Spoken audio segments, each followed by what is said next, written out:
Hola a todos. Hoy vamos a hablar de otro factor completamente infravalorado y muy desconocido para la salud. Y no es otra cosa que nuestra cantidad y sobre todo calidad de hueso en tu organismo, el cual vas a descubrir hoy que es algo mucho más que un simple soporte o un esqueleto que te favorece el movimiento o la estructura, ya que es clave en muchísimos aspectos de tu salud, desde el corazón, cerebro, sistema inmune o sobre tu ambiente hormonal.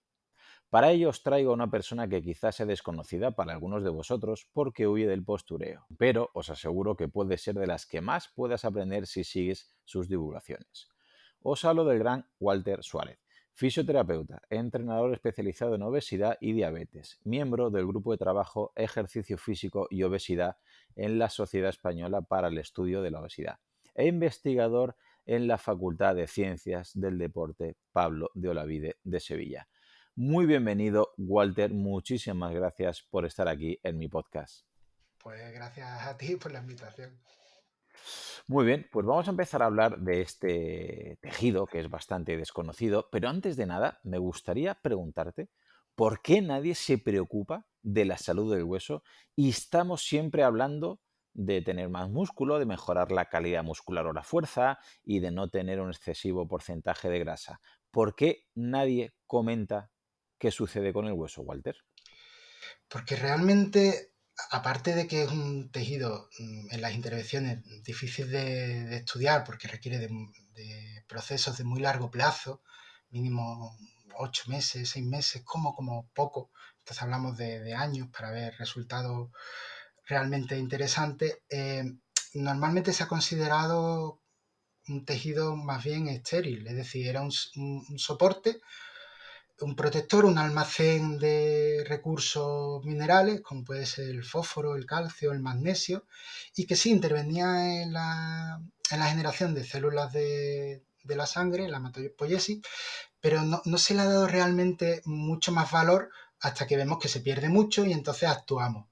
Ha sido como unos cimientos que tú pensabas que prácticamente solo actuaban como tal y y a menos que estuvieran mal, no les prestaba especialmente atención, hasta que con el tiempo, poco a poco, hemos ido reconsiderando muchas de esas creencias y nos damos cuenta de que es mucho más que todo lo que concebíamos.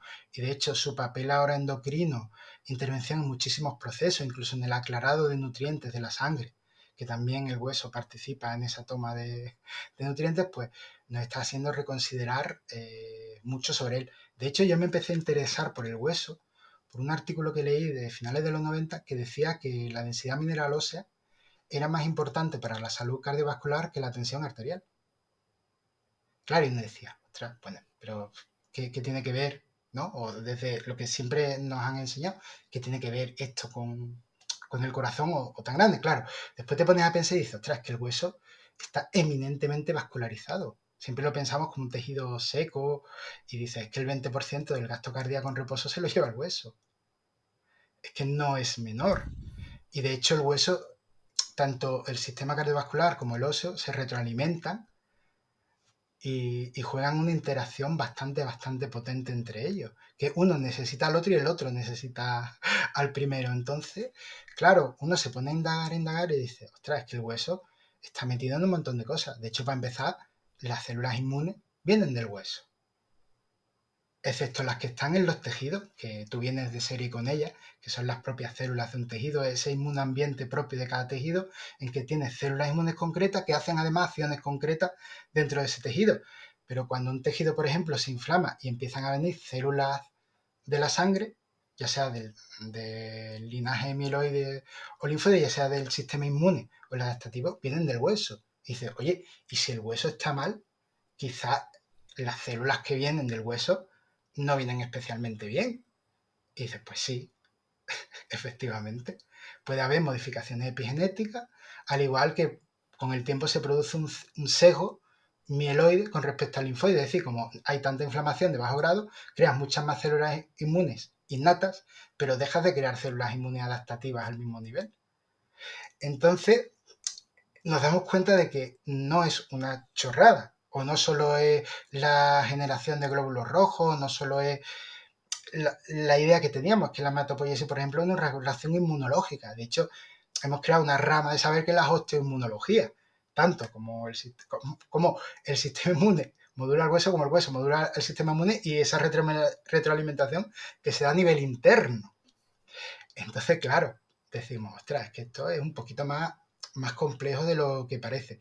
Y realmente, para medir el hueso en un estudio, lo puedes hacer en brocha gorda, que sería un DEXA, que básicamente te da el contenido mineral o la densidad mineral ósea, que por ahí tú puedes hacer un T-score y ver básicamente si tienes osteopenia o ya osteoporosis, ¿no? Con esas desviaciones estándar con respecto a la población base o ese score con respecto a la población de la misma fase etaria. Pero, claro, eso en los estudios de composición corporal, pues como que es más complicado, como que requeriría un material mucho más eficiente. Entonces se suele hablar de masa muscular, de grasa, hablamos de a lo mejor líquido, pero el hueso lo tenemos ahí como, bueno, más o menos pensamos que no va a cambiar apenas o no va a sufrir grandes modificaciones y en el fondo es cierto. En los periodos cortos de tiempo es cierto, pero esto tarda, el remodelado óseo es muy largo, es un proceso que dura mínimo 6 meses. Se podría extender hasta un año. No es como el músculo esquelético que en cuestión de semanas, meses ya estamos viendo unos resultados bastante llamativos. Entonces, claro, juntan las dos cosas y eso da pie a por qué en los estudios de composición corporal prácticamente no se ha tenido en cuenta el hueso. De hecho, en la obesidad, actualmente uno de los grandes problemas que tenemos en la cirugía bariátrica es que perder peso de forma tan rápida tiene un impacto muy negativo en el hueso. Muy negativo y es uno de los efectos secundarios junto con las malabsorciones que se dan por las modificaciones que se hacen en el aparato digestivo que estamos empezando a reconsiderar. Por eso se está hablando ahora de la importancia de una prehabilitación, es decir, vamos a mejorar tus tejidos cuantitativa y cualitativamente porque sabemos que vas a sufrir una reducción drástica de tu ingesta energética porque simplemente te vamos a cortar una parte del estómago y, y eso va a tener un impacto muy deletéreo en el hueso, porque además vas a perder dos conceptos, carga mecánica, de ese exceso de peso, vas a tener restricción calórica, que obviamente va a producir una serie de cambios hormonales, y vas a perder masa muscular y especialmente fuerza. Que muchas veces en una restricción calórica cíclica, por ejemplo, pierdo peso y lo gano, puedes seguir perdiendo hueso pese a recuperar el peso perdido porque no has recuperado la misma fuerza.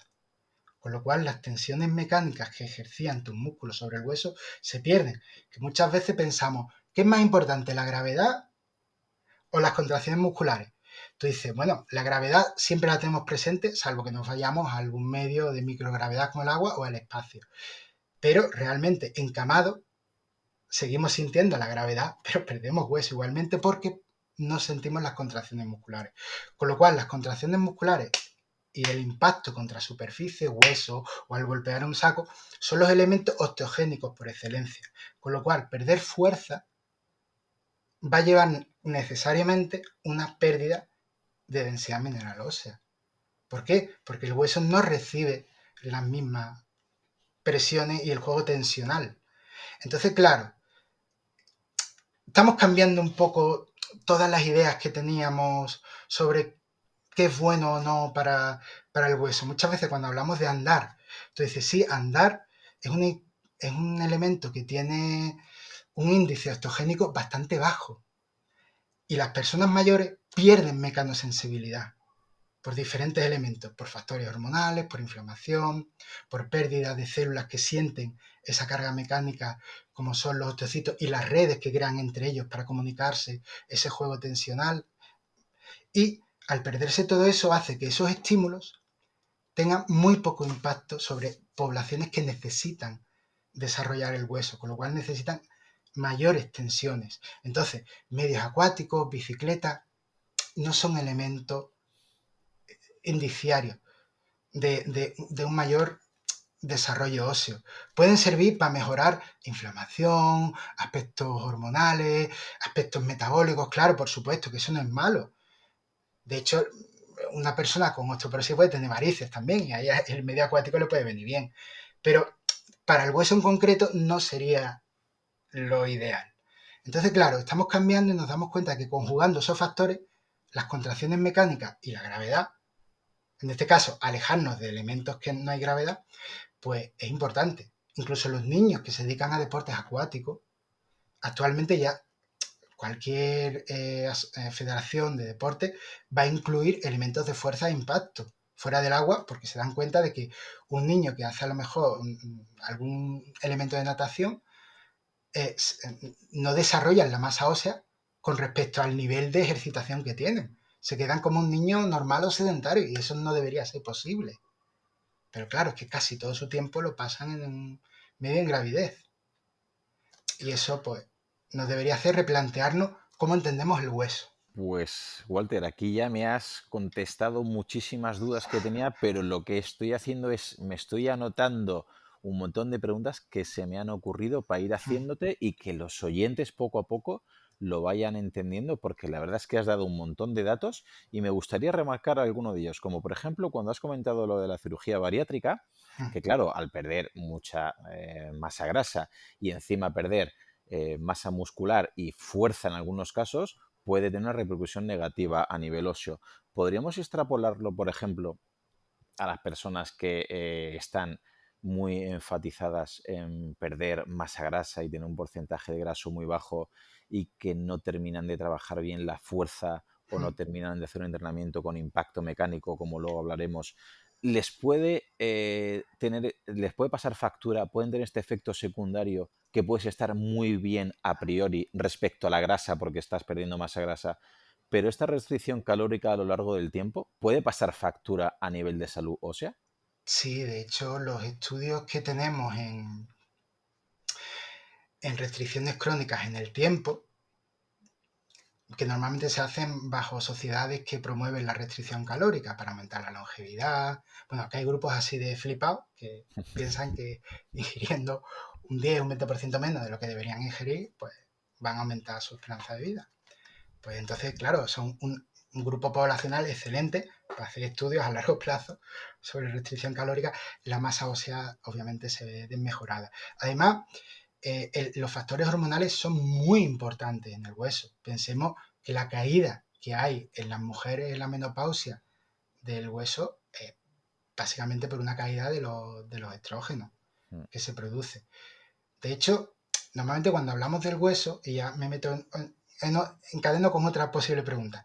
Digamos que siempre hablamos de dos células, que son los osteoblastos, que son las células que se encargan de crear la porción proteica no mineralizada y luego mineralizarla, y los osteoclastos que se encargan de destruir el hueso dañado o envejecido, con lo cual el hueso siempre se tiene que estar remodelando. Hay dos aspectos, uno que llamamos modelado y otro remodelado. Modelado es darle forma al hueso, que es especialmente importante durante la niñez y el desarrollo, y el remodelado es asegurarse de que esas estructuras estén siempre en condiciones óptimas, quitando los desperfectos, las cosas que no estén. Es como si yo he hecho un plasto ahí de cemento y otro se dedica a pulir, coger o dice esto no está bien, lo parto otra vez y tú echas y siempre hay un recambio. Por supuesto, depende de cómo estén estructurados los huesos. Habrá huesos que sean más susceptibles de un recambio óseo mucho más marcado que otros.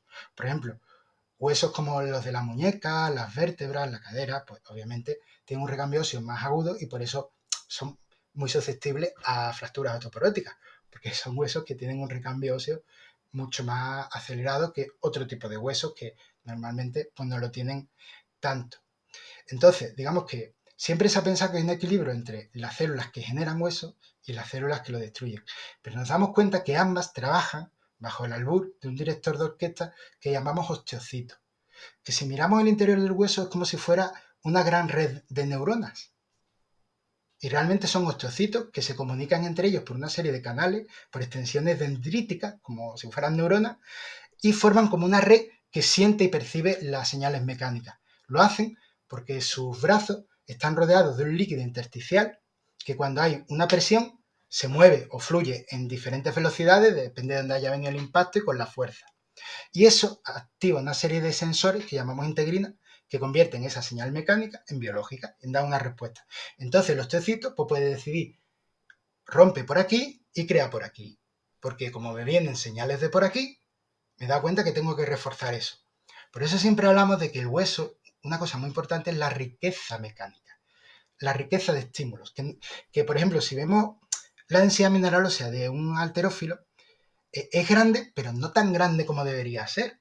Es muy grande porque, claro, tiene unas cargas mecánicas brutales, pero sus movimientos son siempre muy específicos.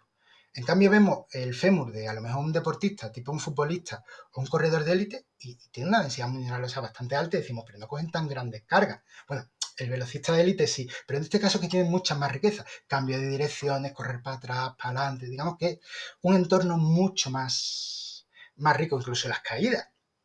Que un portero también vemos que se tira, se cae. Entonces, claro, eso nos da pie a que las señales mecánicas son, digamos, un factor importantísimo. Aunque yo coma mucho calcio, magnesio, vitamina D, fósforo, ¿no? Sí, está muy bien, pero eso es como material para el evento octogénico. Si no hay evento octogénico, no hay... El material no me sirve prácticamente para lo que yo estoy buscando, porque no lo uso. Es como comer muchas proteínas y no entrenar. Muy bien, no te va a servir de nada.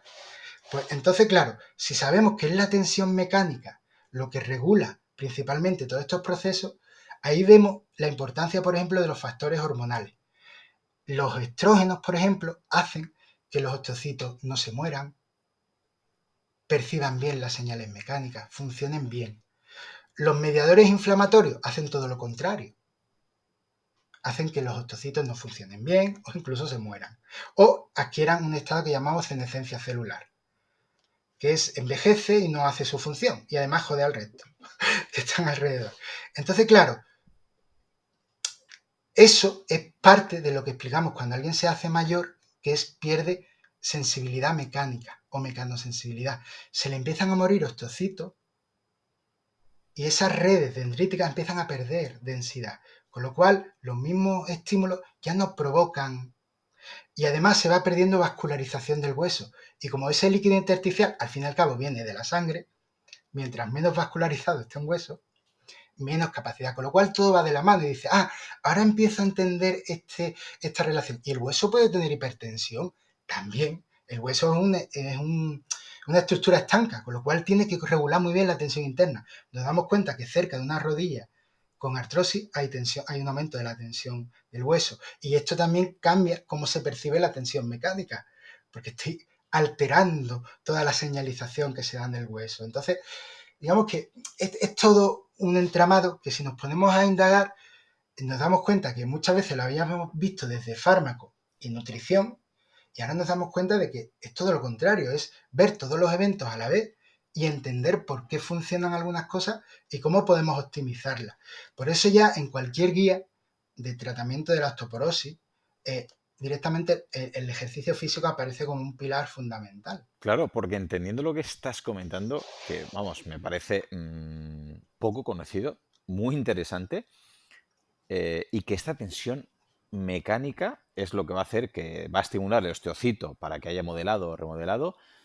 Si hemos entendido que que al paso de los años vamos perdiendo esa susceptibilidad mecánica, podemos entender que cuanto más jóvenes somos, más importancia tiene que Sí, haya esa, ¿no? sí, Esa tensión ósea, sí, es decir, que los niños jóvenes y adolescentes tengan esa riqueza motriz, sí. trabajen la fuerza y trabajen las cargas para que haya más modelado óseo, o no Sí, tiene por qué ser así. sí, sí. Bueno, también una de las cosas que hay que aclarar es que los osteocitos mueren cuando no reciben señales mecánicas. Es decir, que eso es importante remarcarlo, que para ellos, digamos que las señales mecánicas es su naturaleza, es sentir. Son mecanosensores por excelencia. También sabemos que los osteoblastos pueden sentir hasta cierto punto y que es una forma de redirigir también, junto con los osteocitos, su acción. Para decir, voy a crear tanto material óseo y aquí, exactamente aquí. Entendiendo que hay millones y millones de unidades de remodelado actuando a la vez en nuestro cuerpo, que no es una ni dos, que son millones. Claro, lo que pasa es que cuando hablamos de células en el cuerpo humano nos vamos a cantidades que son exorbitadas, ¿no? Vamos, para que se haga la gente una idea, un adipocito medio, si cogiéramos la circunferencia celular, sería la circunferencia de un cabello humano. Entonces, si yo digo que hay miles de millones de adipocitos, a nadie le va a sorprender. Son, digamos que cuando hablamos de células, hablamos de cantidades muy, muy, muy elevadas. Entonces, claro, los niños, digamos que tienen una... Hay cosas que todavía es verdad que no sabemos exactamente por qué son así, pero los niños suelen tener una mecanosensibilidad muy acentuada. Digamos que ellos, estímulos que a lo mejor a una persona adulta no le producirían prácticamente un efecto octogénico reseñable, a ellos sí. Con lo cual, en edades pediátricas es muy importante que los niños se sometan a todo tipo de estímulos mecánicos. Y cuando hablo de todo tipo, es todo tipo. Desde tocar un instrumento, jugar con un timba, saltar, correr, golpearse, probar a hacer un pino puente, coger de carretilla a un amigo, un compañero, que muchas veces la gente que nos dedicamos al ejercicio físico tenemos estas disputas con los padres de mi hijo no puede hacer sentadilla y dice, pero puede coger a otro burrito, ¿no? Venga ya. O sea, vamos a entender, o no puede hacer jalones, pero sí puede subir una cuerda. ¿Qué entendemos? ¿Qué estamos entendiendo por carga mecánica, ¿no? Y por juego. Los niños tienen que jugar realmente. De hecho, una de las cosas que se ha criticado mucho durante esta pandemia que hemos sufrido es que los niños, que al fin y al cabo no eran vectores de contaminación muy elevados para la hora de transmitir el COVID, que no fueran a parques, que no se movieran, que no tuvieran al día, aunque sea ese movimiento, pues a ellos les ha pasado una factura o les pasará en el futuro una factura grave el haber estado un año y medio casi sin moverse. Y no solo a nivel social, por la máscara y todo, sino también porque han podido coger hábitos, sobre todo si estaban entre los 10, 11, 12 años, que ya difícilmente los van a retirar de qué hacer. Eso lo vemos incluso en los alumnos que no saben estudiar, que muchos alumnos en la universidad han perdido fuelle y dices tú, yo, ¿estáis tontos? ¿Qué os pasa? Que, ¿sabes? No, que me estáis haciendo preguntas muy, muy extrañas, que parece que no me entendéis. Me viene a ¿Sabes? la cabeza una frase que leí hace no mucho, que es que la osteoporosis es una enfermedad ¿Una pediátrica chica? con Sí, manifestaciones en la edad adulta. Es decir, sí, sí, viene a referir lo que estás comentando, sí. ¿no? Es decir, que si cuando eres niño no haces un estímulo mínimo y eficaz, tu reservorio óseo, digamos, No va a va a ser, alcanzar. no va a alcanzar y cuando tengas 60, 70, 80 o 40 años, va a empezar a haber problemas óseos, ¿no? Básicamente, en toda la edad pediátrica adolescencia, el 60, 70, 80, 90, depende del estudio que lea, de la densidad mineral ósea está ahí. Entonces es muy importante, muy, muy, muy importante. Que sí, que después hasta la treintena podemos, hay gente que a lo mejor ha tenido una adolescencia más bien sedentaria, pero luego se mete. Claro, lo que pasa es que, digamos que es una edad natural para hacer eso. Luego, después viene la osteoporosis secundaria. Hablamos de primaria, la que es solo por la edad, que yo también diría, Mm. porque lo normal es que sea alguien que tenga una muy buena densidad mineral ósea porque ha tenido una buena infancia. Lo lógico es que no tenga osteoporosis, o sea, como mucha osteopenia, pero es verdad que también se da osteoporosis secundaria por el uso de ciertos fármacos, como pueden ser los glucocorticoides, por intervenciones quirúrgicas, por accidentes, por que te han llevado a tiempos de encamamiento, a una serie de problemáticas que hace que, obviamente, pues tú puedas desarrollar osteoporosis incluso en más temprana edad. Pero es verdad que la osteoporosis se podría considerar una enfermedad pediátrica. Es decir, que su naturaleza o su origen o su génesis es no haber llegado a unos umbrales suficientemente elevados de densidad, y no de densidad mineralosa, sino de calidad ósea. Ojo. Ahora veremos que quiero que nos diferencies bien entre cantidad y calidad ósea, pero has dicho una frase que me ha impactado bastante y me gustaría remarcar para que los oyentes lo tuvieran bastante claro, que has dicho que el osteocito muere si no hay un mínimo de tensión mecánica. Podemos entender que cuando, ya sea por un fisioterapeuta, ya sea por un traumatólogo o ya sea por los propios padres o por la propia persona si es adulta, cuando hay el famoso reposo, reposo, reposo, estamos privando de tensión mecánica y estamos, entre comillas, ahogando antes de tiempo a estos osteocitos y podemos estar favoreciendo este problema óseo? Es un poquito más complicado. Me refiero, sí y no. Digamos que actualmente ni en la traumatología ni en la fisioterapia más moderna ya el reposo es prácticamente el justo y necesario. Pero justo y necesario que hay ya intervenciones que incluso a las horas ya empieza el movimiento, es decir, que no es, que ya es algo que no tiene mucho sentido, ¿no?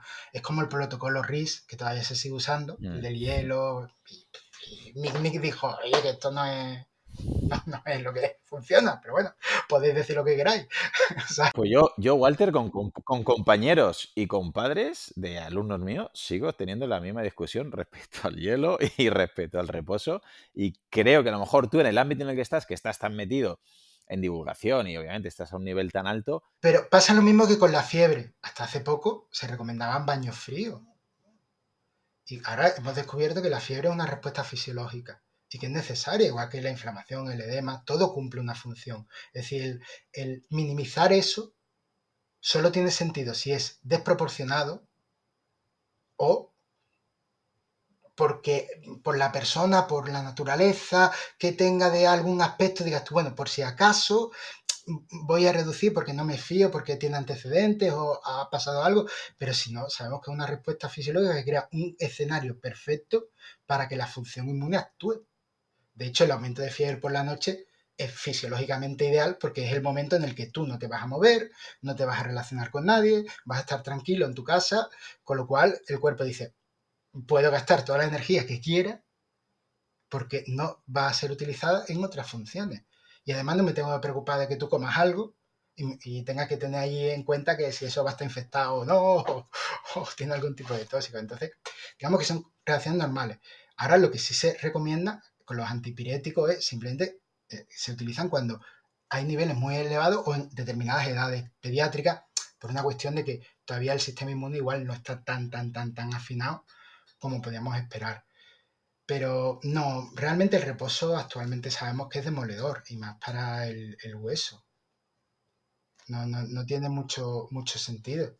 Invito a los oyentes a ver si, ojalá sea así lo que estás comentando, Walter, pero yo lo digo que semanalmente, tanto el tema de la fiebre del antipiréticos, porque se ve la fiebre como un error del cuerpo, como poner hielo después de cualquier tipo de traumatismo para bajar hinchazón y dolor, o como el reposo semanalmente, al ser profe de educación física, padres, madres, médicos, fulanito de tal, reposo hasta que se encuentre perfectamente. Entonces, claro, fulanito de tal con 15 años puede decir que no se encuentra perfectamente durante un mes. Pero bueno, quiero volver a la pregunta antes que te he cortado sobre cantidad y calidad de hueso, porque, y me gustaría hacer un paralelismo, a ver si lo ves bien, con la musculatura. Hay mucha gente que todavía confunde cantidad y calidad Calidad, y calidad, porque exactamente. veo un tío grande y dice, ese tío es muy fuerte, o al revés, ven un tío con no tanto volumen muscular y dice, ese tío no es fuerte. Entonces me toca explicar que no siempre hay correlación, no tiene por qué haberla, y con el hueso creo que todavía hay más confusión. Es decir, yo puedo presentar cantidad de hueso por tener densidad mineral ósea elevada y luego no tener calidad de hueso, o el hueso Sí, se resume cantidad de calidad es lo mismo. no, de hecho eso lo observamos mucho en la diabetes, mellitus tipo 2, que se da en edad adulta, ojo, no estoy hablando de que se manifieste en edades pediátricas. Que hay cantidad y no hay calidad. Exactamente. De hecho, la insulina es una hormona muy anabólica para el hueso. Muy anabólica para el hueso y la glucemia muy elevada también tiene efectos, en este caso, deleterios sobre los osteoclastos y su función.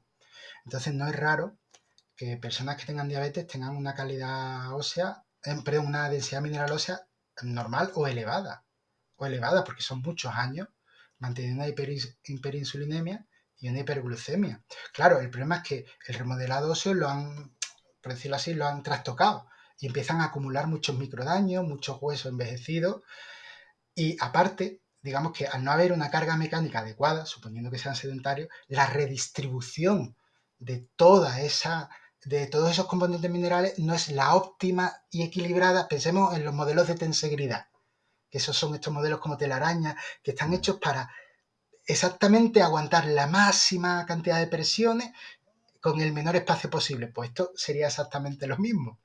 Entonces, claro, el hueso de una persona diabética puede tener ese colágeno glucado, puede tener un material bastante envejecido, deteriorado, pese a que la cantidad es elevada. Entonces, claro, hay que tener mucho cuidado porque no, la densidad mineral ósea es una medida de la cantidad, pero no te habla de la calidad, de cómo está especialmente distribuido. Entonces, un DEXA nos da una imagen borrosa, por decirlo así, del hueso, pero no nos habla de cómo exactamente está distribuido ese material mineral. Entonces podemos usar otras técnicas como una tomografía computerizada cuantitativa de alta resolución periférica que nos permite ya ver si el hueso cortical, que es el que recubre, o por ejemplo, digamos la parte más externa del hueso, tiene muchos poros y eso ya significa que seguramente está perdiendo vascularización y la parte trabecular del interior exactamente cómo está ajustada. Y claro, es que nos damos cuenta de que sin aumentar apenas densidad mineral ósea podemos aumentar muchísimo la resistencia ósea, es decir, la resistencia a la fractura. Hay estudios en modelos animales de una rata que simplemente aplicándole una presión con un aumento de un 5% de la densidad mineral ósea en ese hueso, tenía un aumento del 70% de la resistencia ósea. Es decir, que no se correlacionaba. Entonces, la fragilidad ósea es muy común en la diabetes tipo 2, pese a que hay una buena densidad mineral ósea. Por eso ahora se ha planteado desde hace tiempo que las guías de diabetes es un run que a lo mejor tarda 4 o 5 años en llegar, empiecen a considerar dentro de las comorbilidades de la diabetes, las enfermedades asociadas, las problemáticas asociadas a la diabetes, la fragilidad ósea. Que no nos fiemos en que pueden tener buena densidad mineral ósea, pero tengan después un riesgo de fractura mucho más. También es verdad que los diabéticos había un problema porque el riesgo de fractura también es porque te puedes caer, ¿no? Hmm. Entonces puedes tener una bajada de glucemia y caerte. Entonces, digamos que por ahí había una serie de factores de confusión en los estudios epidemiológicos que podían dar lugar a, bueno, que se caen más, ¿no? No, pero realmente sabemos que las fracturas osteoporóticas son aquellos que cuando te caes desde una distancia, por ejemplo, me caí de la silla y me parto la cadera. No debería ser algo normal. Y también eso hace que la obesidad, por ejemplo, sea una cosa súper complicada porque tienen mayor carga, pero también pueden ser hiperinsulinémicos y eso da lugar a una serie de valoraciones. Además, también vemos que son en huesos de carga, no en otros huesos. Por ejemplo, sí pueden tener mucha densidad mineralosa en la cadera, pero a lo mejor no en el fémur. De hecho, eso también lo vemos en un encamamiento. En un encamamiento se pierde, por ejemplo, mucha densidad mineralosa de las manos, perdón, de la cadera, del fémur, pero de las manos no. Porque básicamente siguen haciendo lo mismo. Digamos que sus acciones mecánicas siguen siendo muy parecidas. Entonces, dentro de la población sedentaria en la que vivimos, ¿no? Entonces, claro, es un tema complicado, ¿no? No se debería hacer. ¿No? En la densidad mineral ósea, si alguien es sedentario, no debería tomarlo como... Y sobre todo, si es sedentario y no tiene buena analítica, y ya tiene niveles de glucemia alterados, no debería tenerlo. Por eso mismo también nos damos cuenta que las intervenciones cetogénicas tampoco son especialmente interesantes para el hueso, precisamente por su impacto en la insulina.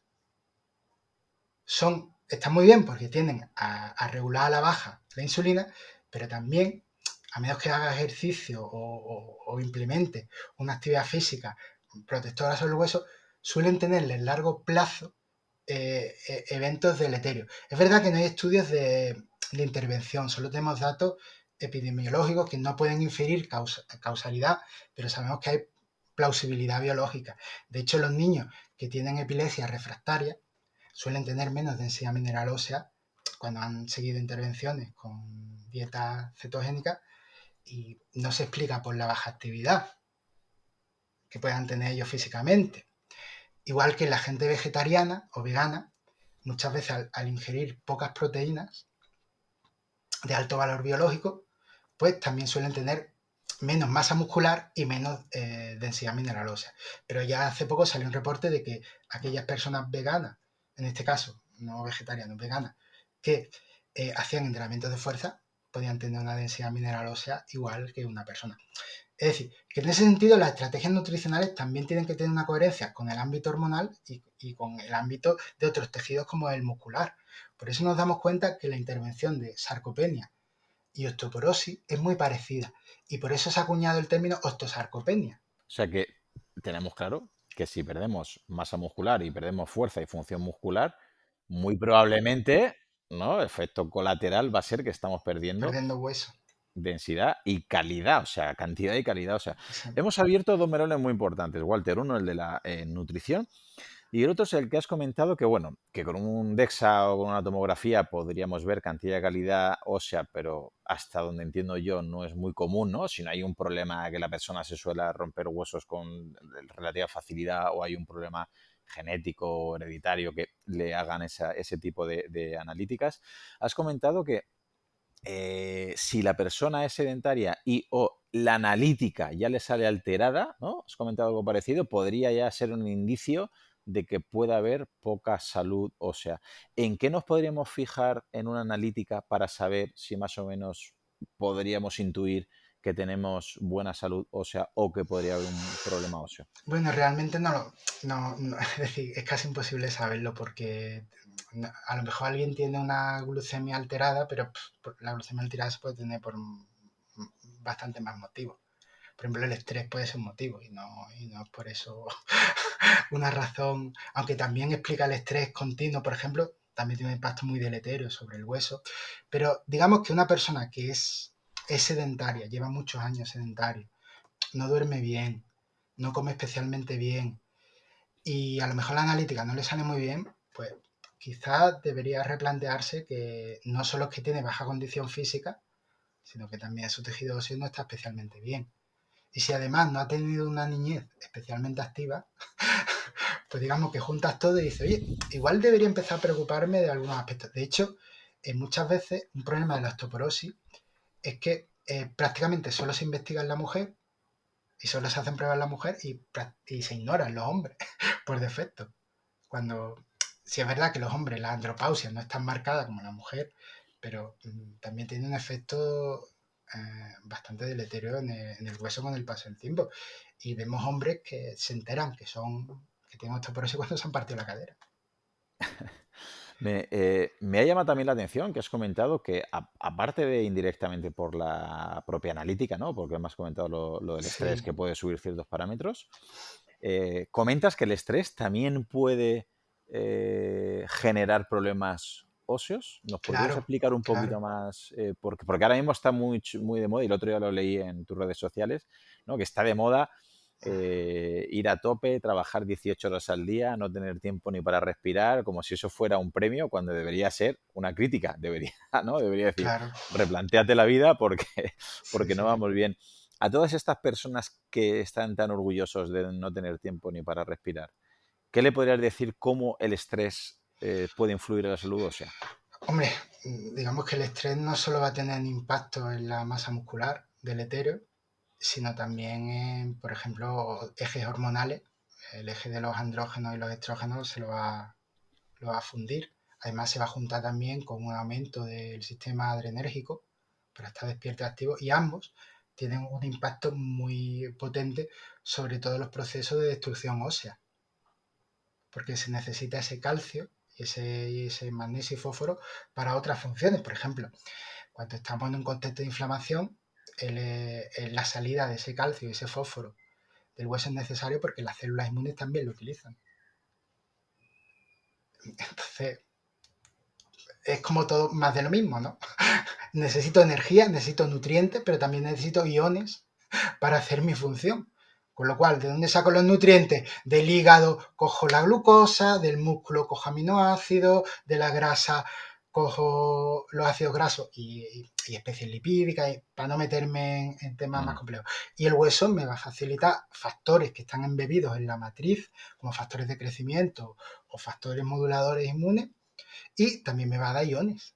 Con lo cual, a mí me interesa. De hecho, el estrés mantenido también modula la paratiroides para que se regule de forma diferente ante los niveles bajos de calcio.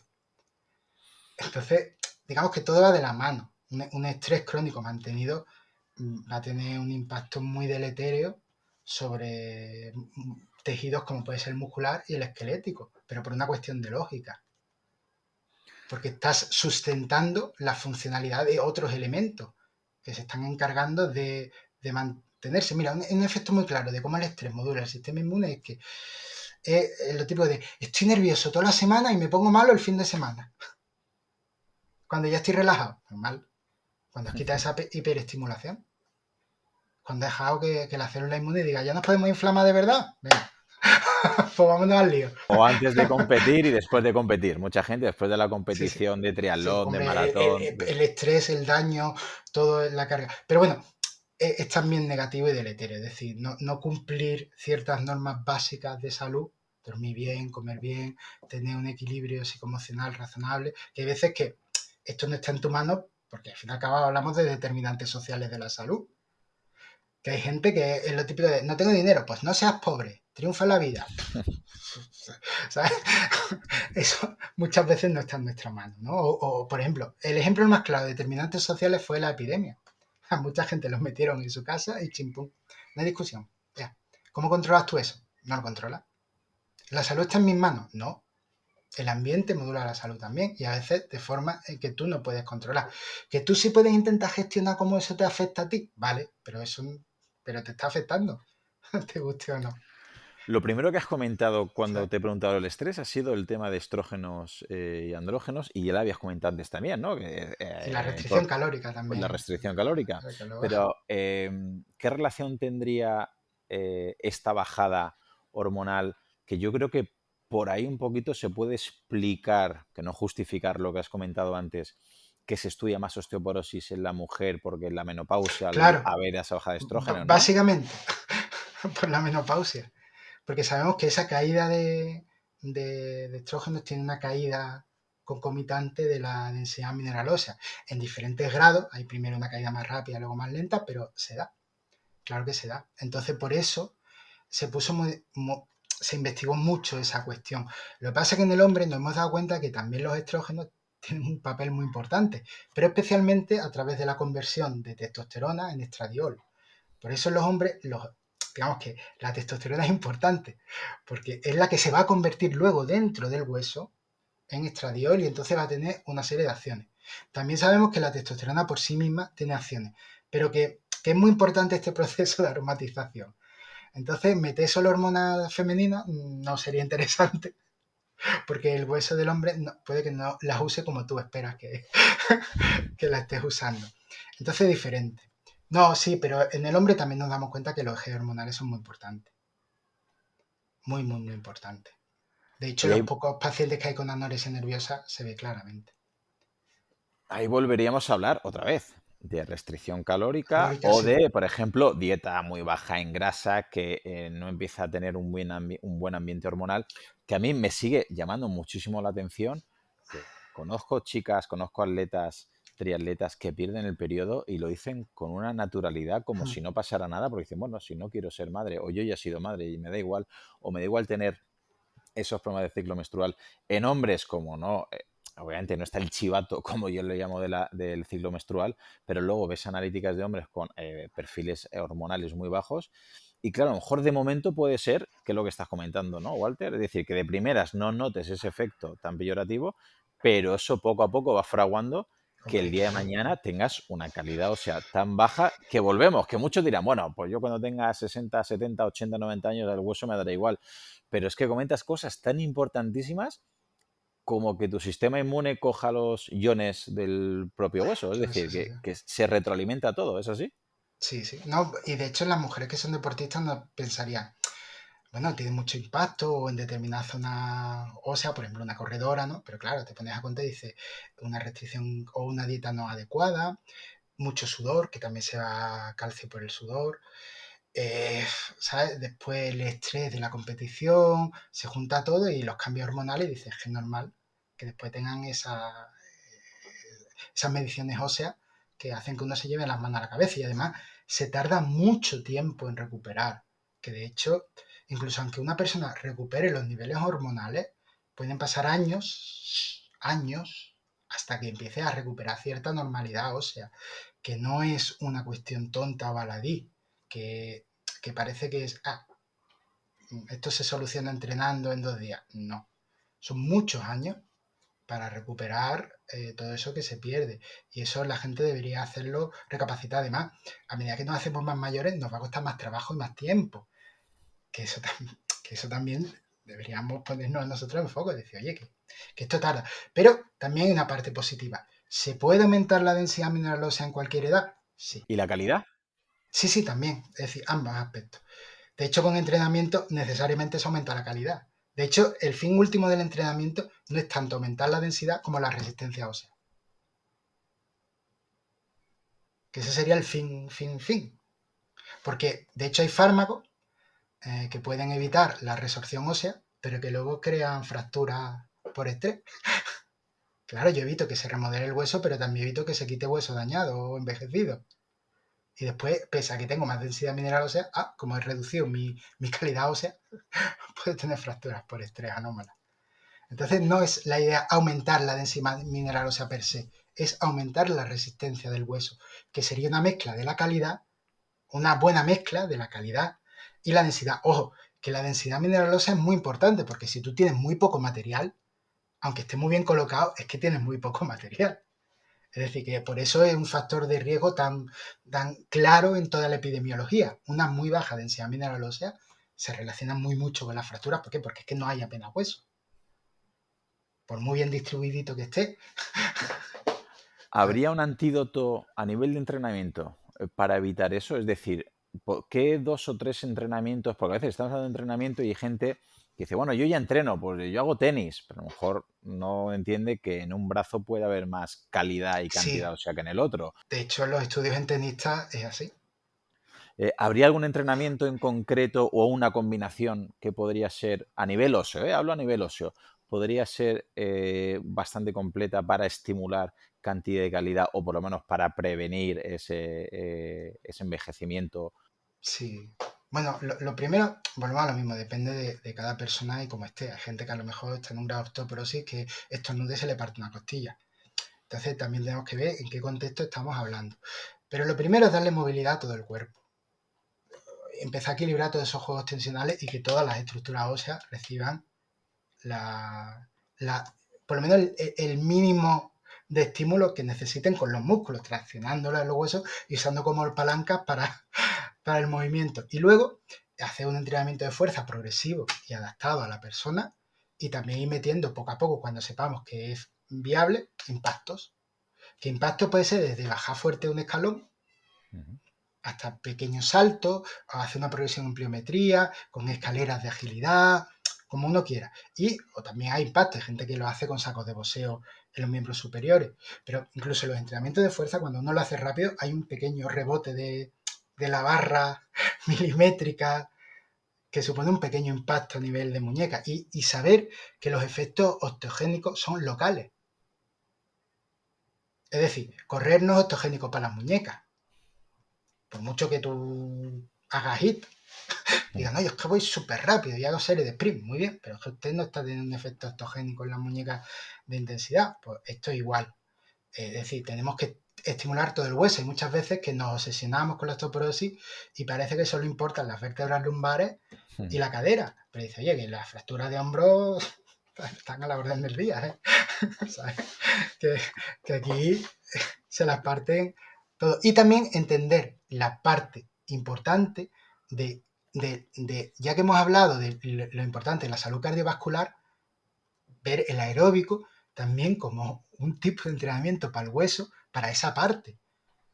Es decir, que una cosa son los estímulos autogénicos y otra cosa la salud también de la vascularización del hueso. A lo mejor el perfil inmune se puede relacionar mejor con los entrenamientos más aeróbicos que de fuerza por la facilidad de hacerlos más extensivos, de aplicarlos más en el día a día. Es decir, una combinación de algo elementos que no supone que muchas veces la gente te habla del fenómeno de interferencia y te dice aquí, para que haya interferencia tiene que haber unos volúmenes de entrenamiento que lo justifiquen. No, Claro. pero si entrenas pecho, por ejemplo, y te vas a hacer piernas, te aseguro que no hay interferencia. Además, también la interferencia es local, que cuando hablamos de general es por fatiga, más que otra cosa.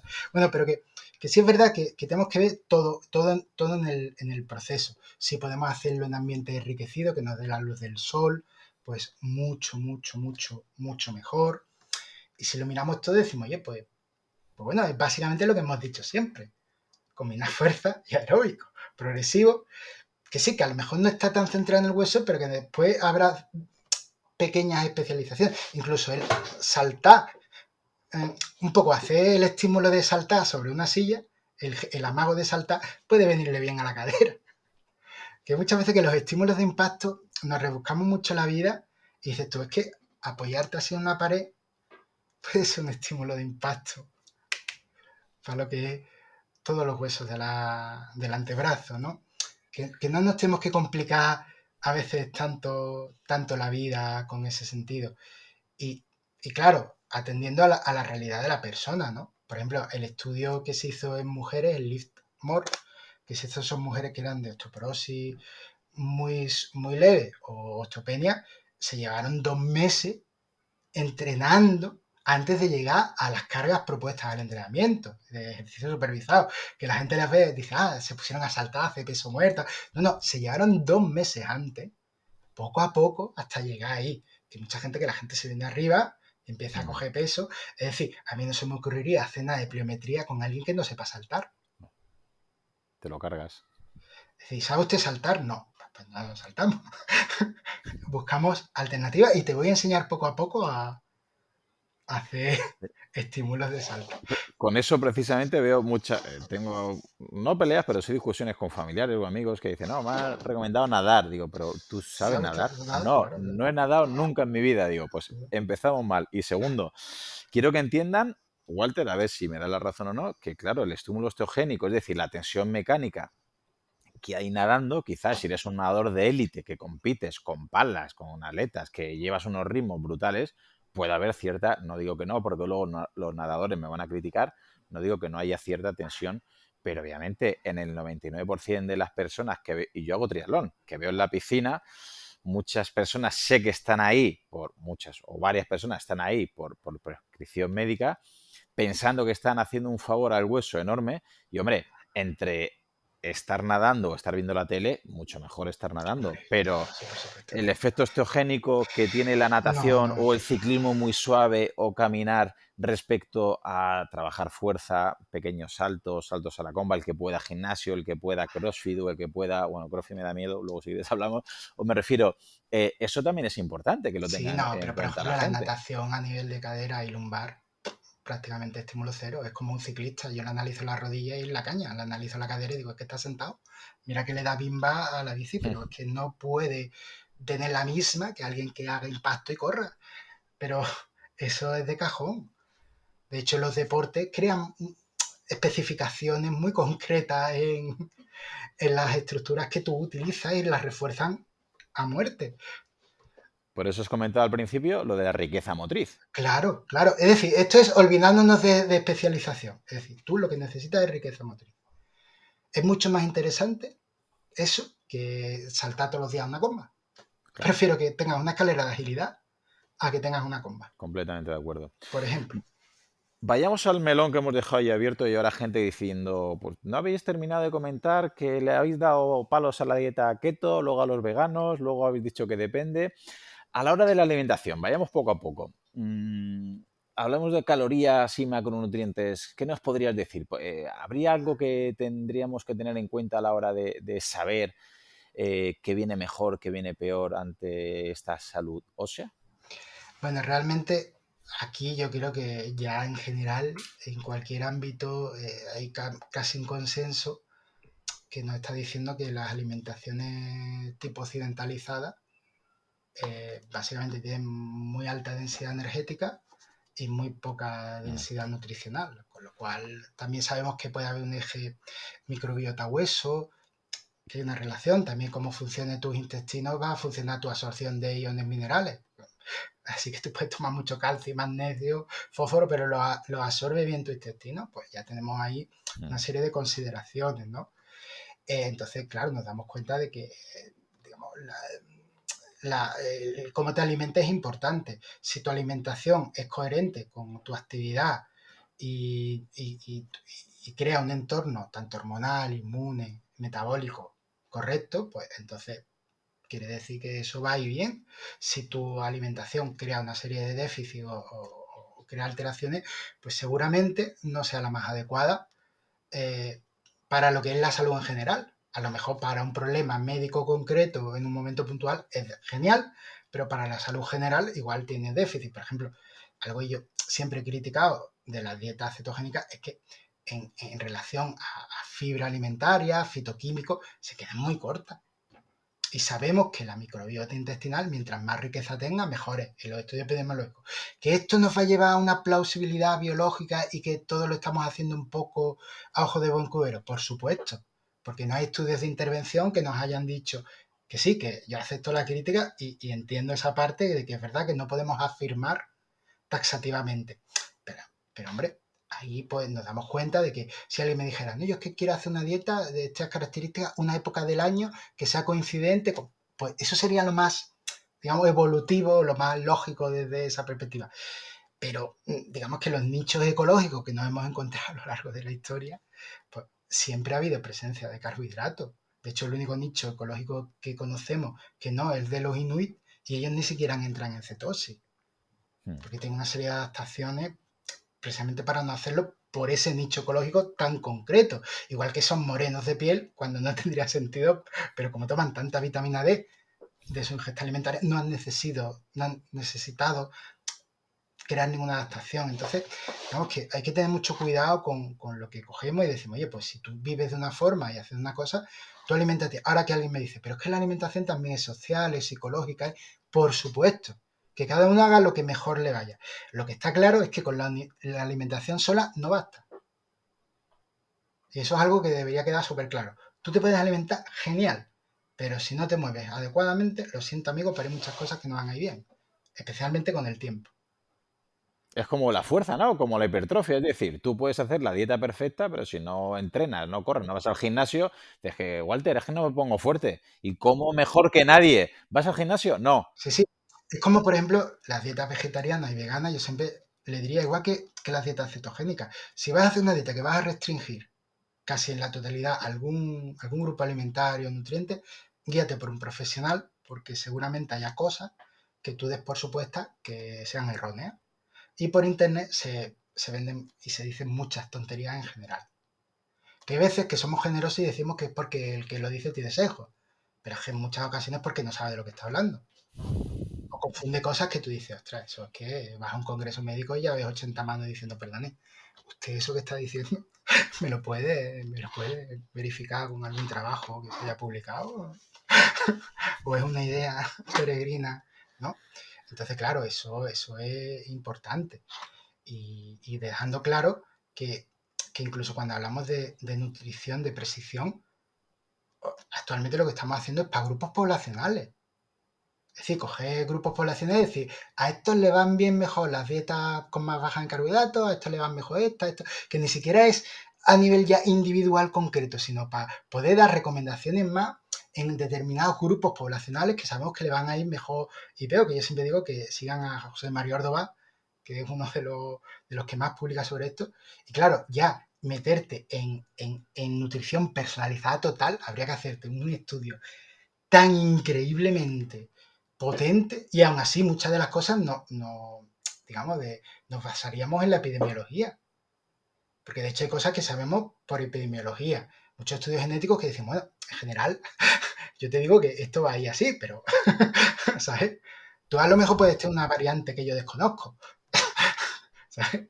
Y que no se ha visto todavía, o que o como no se ha estudiado en españoles, a lo mejor nosotros tenemos una característica especial que hace que nosotros expresemos tal gen de una forma que, ¿sabes? Tenemos una secuencia que tiene cierta alteración que hace que, pues eso no lo sabemos. Entonces, digamos que todavía en redes sociales se magnifican o se amplifican algunos mensajes que dicen, todavía no sabemos tanto, desconocemos mucho y cada vez que avanzamos en un tema tenemos que dar un pasito para atrás, a veces para reconsiderarlo todo y grandes ideas han tenido unos fracasos estrepitosos. Sí, por eso a mí me gusta sinceramente mucho cómo pones un poquito tú en redes sociales personalmente, un poquito abres el camino y le abres la mente a muchas personas, porque hay mucho influencer, sin que parezca muy peyorativo, pero bueno, que por ejemplo, lo que has comentado de la dieta de los inuit, pues si eres inuit y vives allí, pues seguramente sea la mejor dieta para ti. Pero claro, si vives como yo en Alicante, pues la dieta del inuit Sí, sí. no es... O sin irnos a los inuit, es decir, la dieta mediterránea. El otro día hablando con Esteban Larronde, que hablaba que a lo mejor muchos somos muy pesados con la dieta mediterránea aquí, pero que no tiene sentido hablar de dieta mediterránea en otros lugares. Y creo que tiene toda la razón. Y Sí, me sí, parece también muy parecido, aunque sea otro contexto, con los cetogénicos, los veganos, que a veces sacan mucho las cosas de contexto, lo llevan al extremo y están esperando una magia que al final incluso la magia todavía para mí es más peligroso cuando se va a la suplementación. Es decir, sí, hay gente que no entrena, que no le da el sol, que tiene un mal ambiente hormonal, que encima en la dieta hace una dieta muy restrictiva porque sí, al influencer de turno que es muy guapo o muy guapa está de moda y está haciendo una restricción de alimentos. Y encima espera que porque tome vitamina D3, K2, calcio, magnesio, colágeno, fósforo, omega 3, piensan que eso va a ir al hueso, eso va a ir al sí, sí, músculo y sí. eso lo va a mejorar.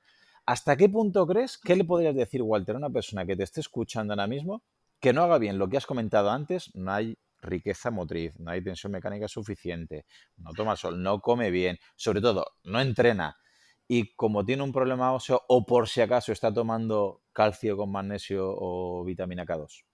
Sí, no, mira, realmente yo además también tenemos que ver las interacciones alimentarias, que bueno, que eso ya sería Vamos. otro melón mucho más complicado, o fármacos alimentarios. Pero bueno, aquí decirle a la gente que realmente si hubiera un consenso ahora general entre todo el mundo, si dijéramos un típico consejo rápido de salud sobre nutrición, evita en la medida posible los ultraprocesados y aliméntate de alimentos más frescos. Es decir, da igual que seas vegano, ceto, mediterráneo, lo que te dé la gana, porque si vas a comer salchichas veganas o vas a hacer una dieta ceto con cola cero y bacon, que yo, sí, que lo puedes hacer, pero no tiene sentido ninguno y puede estar peor. Entonces, da igual lo que hagas, vamos a limitar el consumo de ultraprocesados y vamos a tirar más de alimentos frescos. Eso es muy interesante. Luego, si tienes dudas, consulta con profesionales, que los profesionales también hacen asesoría, que mucha gente cree que uno paga a un nutricionista, un entrenador, o un fisio, o un médico para algo concreto, pero le puedes pagar y decir, oye, quiero estar este rato contigo y que tú me aclares dudas. Por supuesto que sí. Y que me des bibliografía. Por supuesto que sí. Claro que para eso están. También ellos saben de lo suyo. Y te pueden decir la verdad y la mentira de algunas cuestiones, que a veces es más importante que la intervención en sí mismo, porque ese rato a veces te va a ayudar más. Te va a ayudar a educarte y a empoderarte, claro. Sí, entonces, y también que, hombre, que es un dinero, ¿no? Que es lo mismo, que muchas veces se habla de que la salud no cuesta y dice, bueno, hay veces que esto es muy, yo qué sé, muy generoso por parte de la gente verlo así, pero que hay gente que no tiene ni para comer, no, no le pidas tú que ahora se gaste dinero en según qué cosas, no, pero sí es verdad que bueno, que se puede ahorrar mucho tiempo, dinero y quitarte incertidumbre.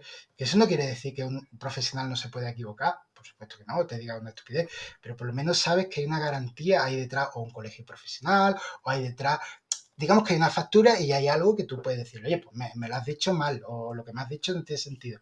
Pero un influencer te puede decir lo que le salga de ahí Ujú. y el único filtro que tiene es el mismo, nadie más. Es decir, lo que yo diga, de hecho, para que la gente se dé cuenta, yo creo que mañana sí lo publicaré, de críticas que le han hecho a investigadores que son muy buenos en su área, han sacado un libro y claro, en el libro han dicho lo que les da la gana. Hmm. Y hay algunos investigadores que han dicho, tío, eso tú no eres capaz de publicarlo en un artículo. Porque los revisores te van a decir, oye, esto que usted está diciendo es una especulación como una catedral grande y usted en su libro lo está vendiendo como una verdad. Que por cierto, usted vende el suplemento. Dicho sea de paso. Entonces, que muchas veces que también basarse en libros, ¿no?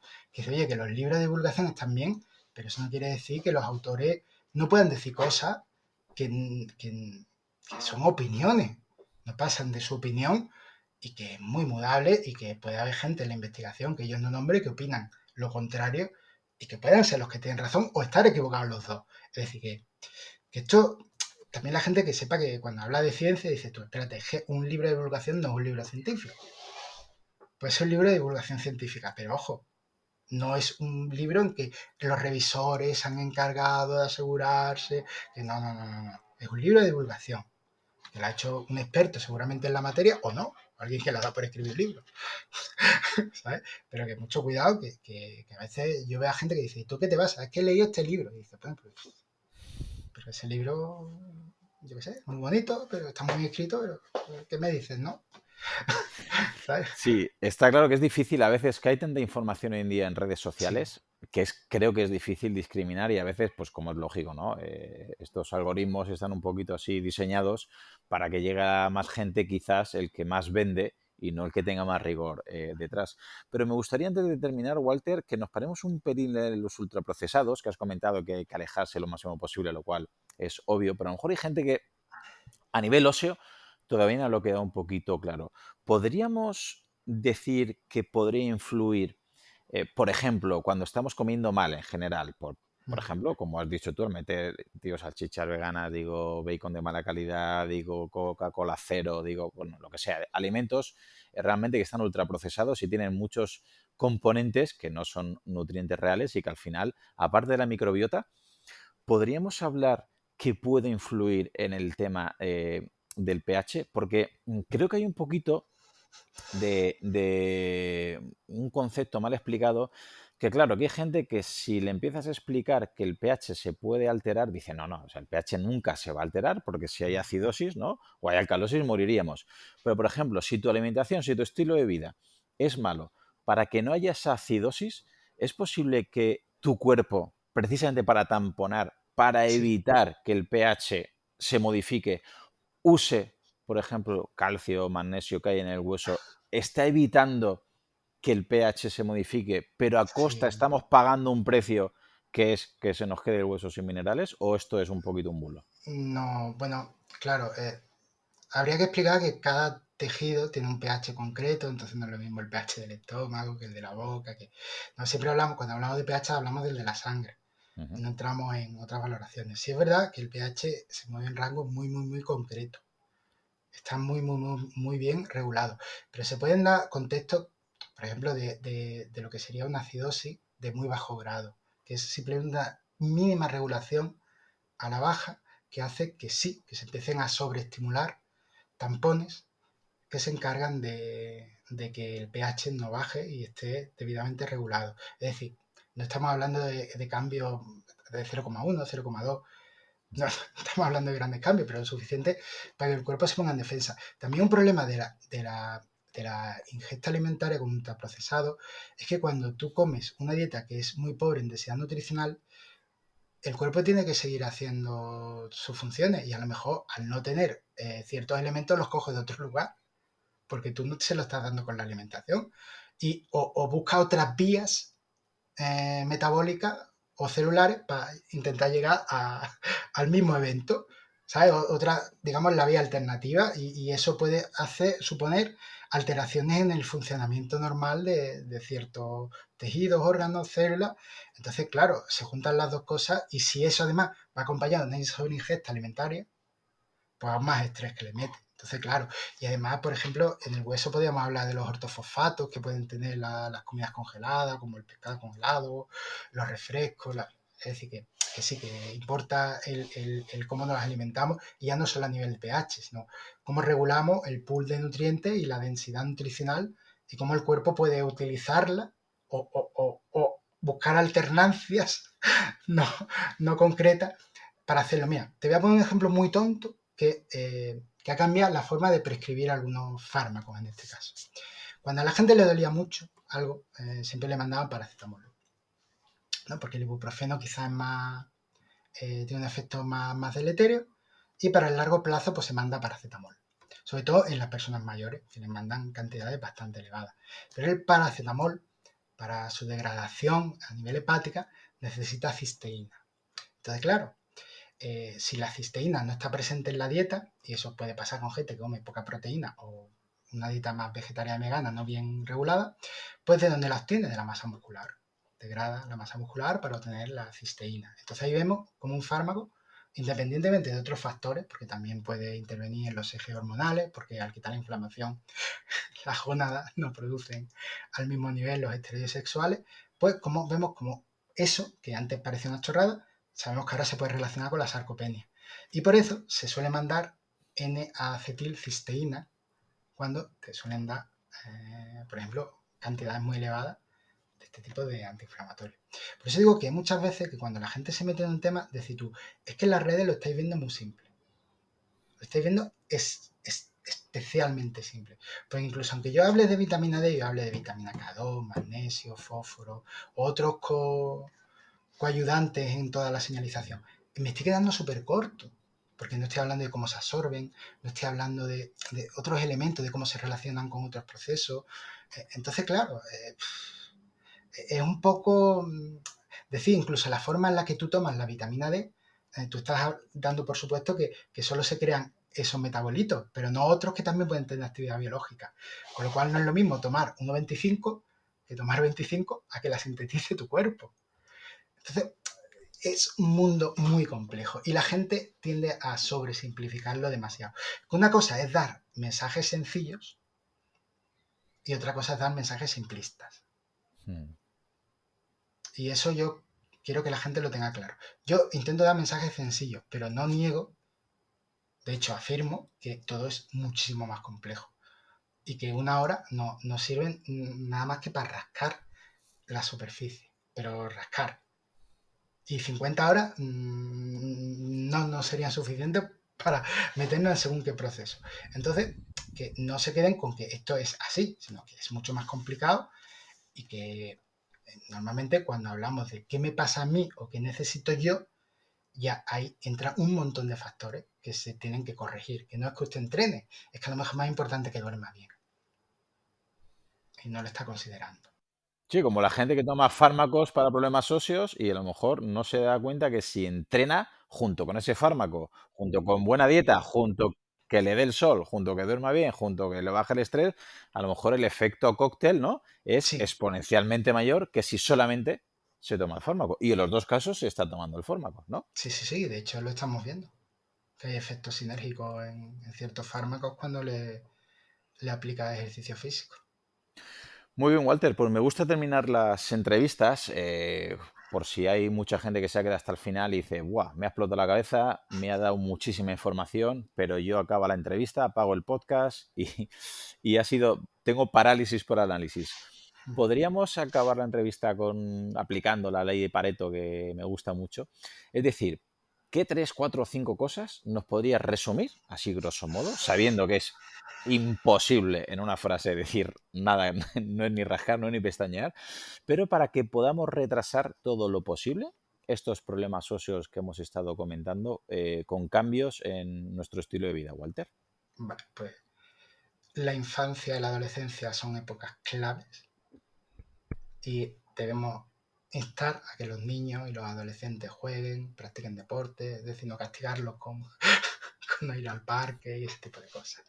Y ahí también, pues decir que la educación física es una asignatura muy importante, porque no va de juegos, sino va de salud. Y esto es más importante a veces que el resto de asignaturas, porque pueden marcar cambios en nuestra forma de entender la vida y cómo nos relacionamos. Que el sol, dejemos de tenerle miedo, el sol es nuestro aliado y es parte de nuestra vida y somos animales diurnos. Es decir, vivimos a oscuras, desgraciadamente, en lugares cerrados, que nos expongamos a la naturaleza al sol con coherencia, obviamente. No es estoy todo el día en oscuro y ahora me voy a 40 grados a la playa a 8 horas al sol. No, pues eso no tiene sentido. Incluso los leones en la sabana se esconden debajo de un arbolito y no están ahí quemándose. Después, la alimentación es una pata muy importante de la salud, pero no es la única, así que por favor no nos quedemos solo en la alimentación, que a veces se le ha dado un protagonismo exacerbado. Que la actividad física y el ejercicio físico son pilares fundamentales de la salud, pero para hacer ejercicio físico hay que saber, con lo cual confiar en profesionales, tanto en la nutrición como en el ejercicio, como en cualquier área de la salud, siempre es un buen recurso y las redes, desgraciadamente, no deberían ser el canal de información de salud por defecto. Y por último, pues digamos que la gente tenga un poquito más en cuenta, aunque ahora hay un run run, pero sí es verdad que le diga a la gente que tenga un poquito más en cuenta cómo estamos de aquí arriba. Que hay veces que le damos mucha importancia al resto de cosas y no nos ponemos a pensar en nosotros mismos y nos deberíamos dar cuenta que nosotros mismos somos los que más veces incumplimos nuestras propias palabras con respecto a nosotros mismos. Somos los más de voy a hacer esto, no lo hago, voy a hacer, quiero hacer esto, no puedo. Entonces, digamos que no, vivimos en un mundo en que nos exigimos demasiadas cosas y nos damos cuenta si en vez de exigir nos deberíamos replantear cómo vivimos con nosotros mismos y con el resto. Y eso a veces hace falta pararnos y pensar un poco. Que nunca pensemos que el ocio o el no hacer nada es perder el tiempo. Al revés, a veces es ganar tiempo. Desde luego, pues yo que tengo aquí anotaciones de la entrevista, pues al final lo que has estado comentado, hablando, vida activa, la importancia de la tensión mecánica, la riqueza motriz, que nos dé el sol, alimentación de calidad, controlar ese exceso de estrés y acudir a profesionales, ya sea en el ámbito de la nutrición, del entrenamiento, de la La psicología, fisioterapia, psicología. en lo que se necesite para poder mejorar nuestra calidad de vida. Pues Walter, hasta aquí la entrevista. Te quiero agradecer porque sé que vas de tiempo muy liado, que es muy difícil contactar contigo porque estás en 1000 proyectos, en 1000 sitios, que sinceramente espero que todo el mundo que escuche este podcast ya te conociera, pero que si no te conocen, que les pido por favor que te sigan porque rigor creo que es lo que más te acompaña en tus divulgaciones, que seguramente tendrás algún hater porque precisamente no te casas con ningún extremo y repito, ese rigor hace que estés, yo creo que la virtud de la noticia real, de lo saludable, de lo que funciona, lo complejo que es este mundo de la fisiología y Sí. que por desgracia tu mensaje no vende al gran público, me refiero a la mayoría de masas porque lo que quieren es siempre, nunca, dime cuánto, dime dónde, me lo compro, me lo tomo, pero sinceramente si hay gente que necesita la salud, es gente como tú,